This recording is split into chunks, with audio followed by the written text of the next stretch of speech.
Thanks very much for staying with us. Time now for Eye on Africa with me, Georgia Calvin-Smith. Tonight, Paris is left fielding embarrassing questions about the roles it's played in conflict in Libya after missiles purchased by France are found at a base used by fighters backing strongman Khalifa Haftar. Libya had been the subject to a UN weapons embargo since 2011. Also, a scrabble to find foreign currency has hit Central African countries who use the CFA franc hard. We look at the economic turmoil the crisis has caused in Cameroon. And we see you. Paris is gearing up for the latest edition of the Afropunk Festival, the celebration of counterculture, expression and black identity. I'm joined by Manushka, who's one of the directors, to talk about what's in store and at stake. But first, French missiles have been found at a base used by forces loyal to Libyan strongman Khalifa Haftar, who's leading an offensive on the UN-backed government in Tripoli. Though France has denied taking sides in the conflict, the discovery raises questions about the reality of its role in the unrest. At least 1,000 people have been killed since it began in April. Libya is currently subject to a UN weapons embargo. Nicolas Chemin from our African desk joins us now for a closer look. Nick, so how has France explained how Haftar's forces got its hands on missiles that Paris bought? Well, Paris is saying that these anti-tank missiles were bought from the US in 2010 and that they were used to protect French forces who were carrying out intelligence and counter-terror operations. So France having to admit that it has soldiers on Libyan territory. France says that these weapons, I quote, are damaged and out of use, and that they were being temporarily stocked in a warehouse ahead of their destruction, and that they were not transferred to local forces. That's what France is saying. But Paris does not say where they were stocked, and Paris does not say why they weren't swiftly destroyed in a war-torn country. France has in the past recognised that it has given intelligence to Haftar, especially when he was fighting Islamists in the east, but it has always strongly denied supporting this offensive against Tripoli and the National Unity Government. But analysts are saying it's a bit strange that this time these missiles were found just 100 kilometres away from Tripoli.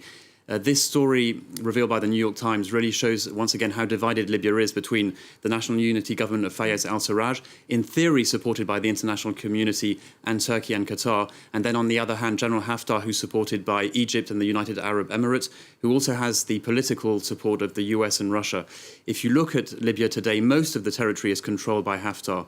According to the NGO Human Rights Watch, if Paris is close to him, it's because of mainly of its oil interests. And according to the UN, since the beginning of the offensive back in April, already 1,000 people have been killed.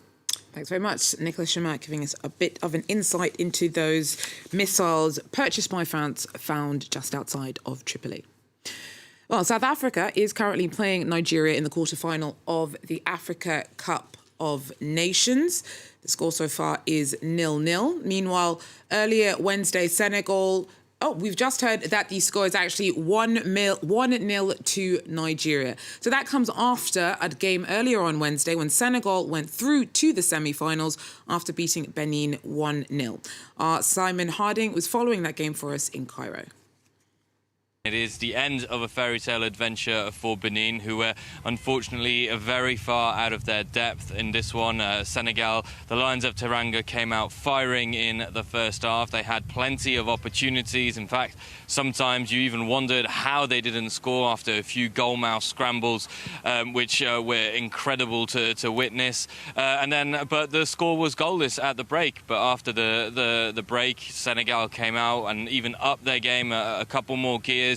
Sadio Mane had a goal ruled out for offside, but then in the 69th minute it was Idrissa Gana Gueye, Everton's midfielder, who scored the winner after a beautiful move. Mane, the star of this Senegal team, putting the ball on the platter for Gana Gueye, and then he just slotted it into the net. So a logical victory for Senegal, who continue their quest to win the Africa Cup of Nations. It's the first time since 2006 that the Lions of Teranga have reached the semi-finals, so it goes to show how long it's taken them to go back to the top of African football, but certainly a deserved and logical victory there.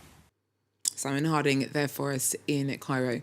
Now, a collapse in foreign exchange reserves in Central African countries have left them struggling from a lack of foreign currency. Businesses and individuals in the 6 nations that use the CFA franc have been hit hard by the shortage. Our correspondent sent us this report from Cameroon. A black market in the heart of Yaoundé.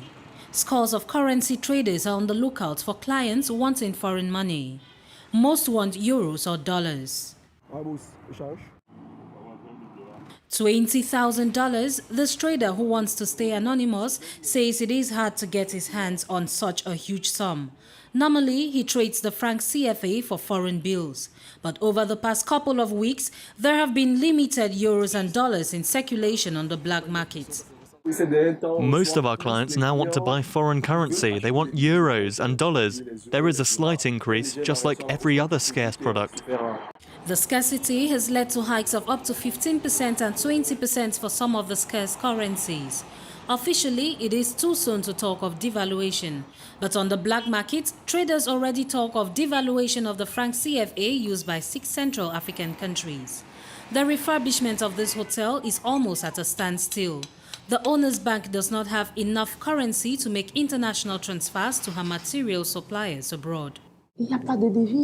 There is no foreign currency. I will show you some of our money transfer orders I signed at my bank 3 months ago. The supplies are still to be paid. Cameroonians have completely lost credibility internationally. This situation may cripple the economy, according to Cameroonian employers, who suggest that some non-urgent imports be halted. This would limit the exit of currencies. These restrictions only add to those already put in place by the central bank. A new foreign exchange regulation came into force in March to better control foreign currency leakage in the Central African Monetary Zone. The central bank says that maybe they have been a little too lax over the last couple of years. Now, they plan to apply the rules rigorously, in such a way that it will be increasingly difficult to fraudulently send out foreign currency. They will reduce the activity as much as possible, and at this point, there may be tensions in the supply and demand for foreign currency. The currency crisis is fueling an even more vicious cycle, driving up prices on the black market. This comes 25 years after the trauma of 1994, when the currency lost 50% of its value overnight. We see you. This weekend, the Afropunk Festival comes to Paris once more. And that is the mantra of the 2019 edition. The event's a celebration of black people's creativity and culture, as well as music from huge artists like Lizzo, Solange and Little Sims. There'll be markets, conversations and a battle of the bands. The event first began in New York in 2005, but has since exploded into an international brand and movement dedicated to artistry, inclusivity and expression. Tens of thousands of people are due to turn out for the weekend. And for a look ahead, I'm joined by one of the Afropunk directors, Manushka Magloire. Manushka, thanks very much for taking the time out from your super busy schedule this close to D-Day to come and see us. So first of all, the event's called Afropunk, and it's supposed to be a celebration of African spirit. How can you define that? And how do you do so without being exclusionary? And I think that's the point of the space that we are really striving to create. It's the lack of definition. It is the creation of truly safe or safer spaces for people who identify as fill in the blank. This is where you can come and simply be, full stop. And when we look at a lens of what being a person of color, being black, being African, being any of one of these boxes that you check, it's important that we also highlight the fact that we are not monolithic. The fact that there are nuances and variances, that we come in all sorts of shades, shapes, ethnicities, backgrounds, orientations, and we need to give visibility to that. And I think that's partly why our mantra and our theme for this year of We See You is so incredibly important, given sort of the xenophobic, very populist sort of regimes that the global world is feeling right now. Being able to give a sense of agency, being able to acknowledge people's existence, the fact that you matter, the fact that you are here, in your very own essence, in your authenticity, being yourself, that is crucial to continue to reaffirm that. And it's also crucial for us to reimagine a world in which classification isn't the top marker for how it is that we engage with one another as human beings. And I think the festival does a beautiful job at being a for us, by us, community-based expression of celebrating all things disruptive, all things creative, all things just absolutely innately beautiful about the human spirit. The event has, after beginning in Brooklyn, it's now got editions in Johannesburg, Paris, London. What have you seen in terms of the differences in the vibes between the different locations that the event's being held in? And also, what's the same? Yeah, I think that there's more that's actually the same than different.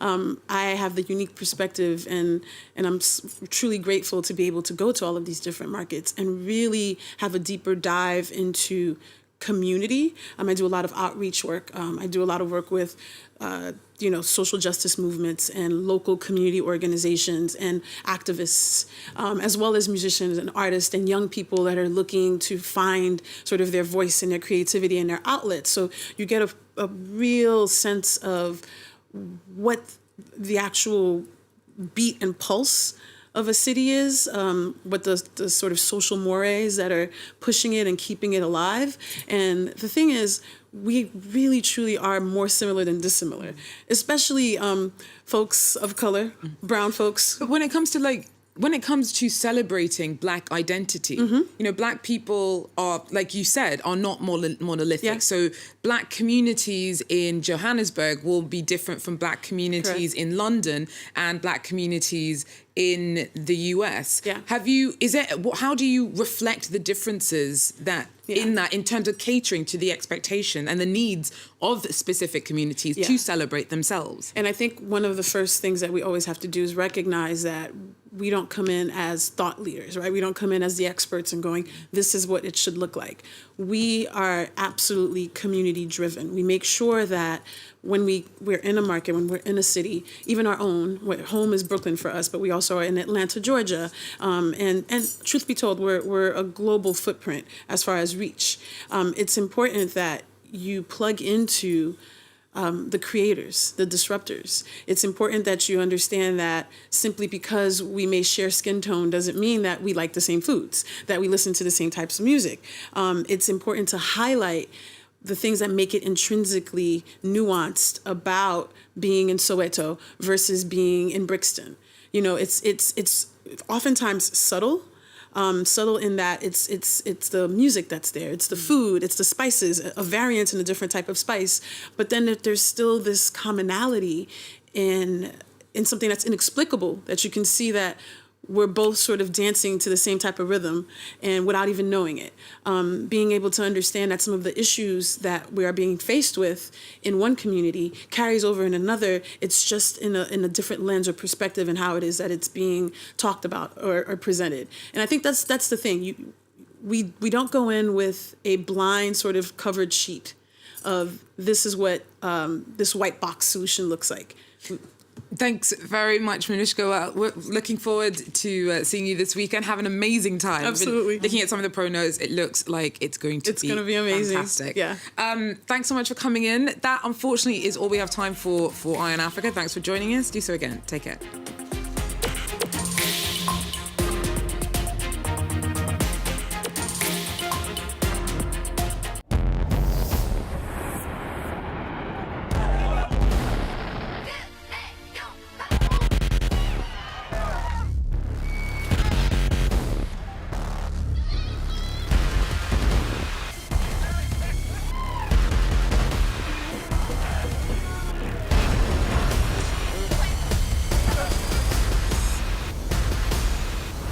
Liberté, égalité, actualité.